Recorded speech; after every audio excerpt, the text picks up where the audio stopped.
Chapter 3. I leave around 5 o'clock, before my father returns home from work. I walk back the same way across the common. It is evening now, the sun has set. I walk as if I were slushing through the painting of wheat field with crows. I cannot return to the garage, that is, my garage. It is in there. Red chalk and dust is still in the air from when it happened, and only one lock has been fastened. It would only take a homeless man or a drunk to stumble by, see that it is only half locked, pry it open. I couldn't even bear the thought of seeing his reaction. Christ almighty!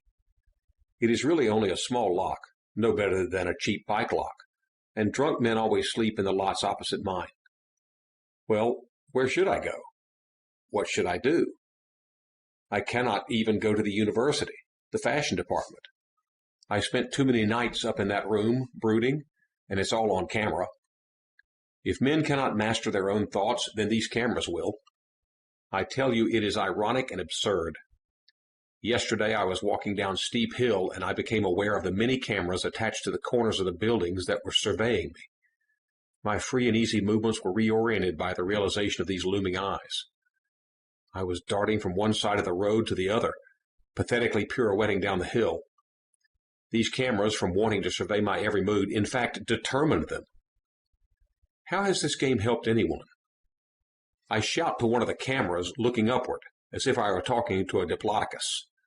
It was only then, with this visceral address, that the camera face turned away. Did I beat it? Did I stare it down, or did it reject me?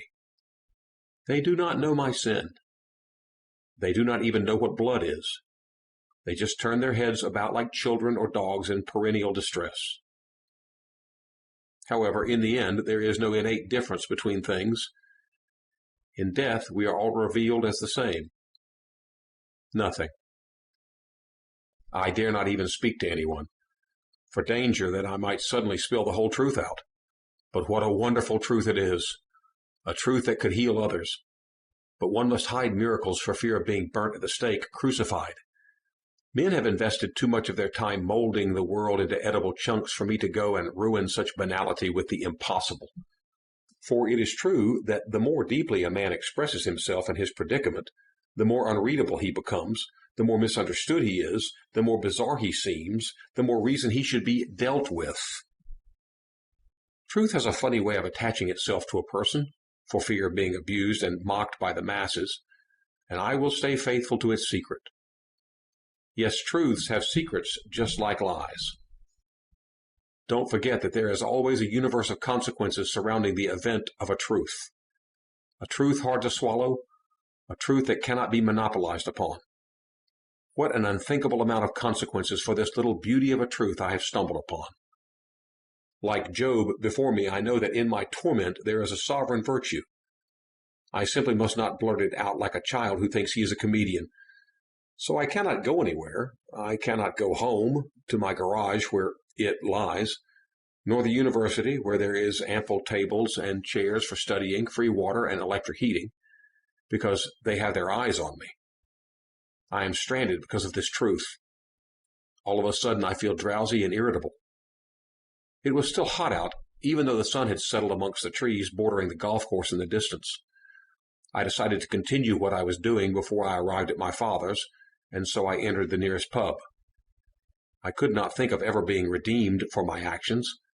I could not see where one goes after such a crime either. There was some solace in accepting this, however.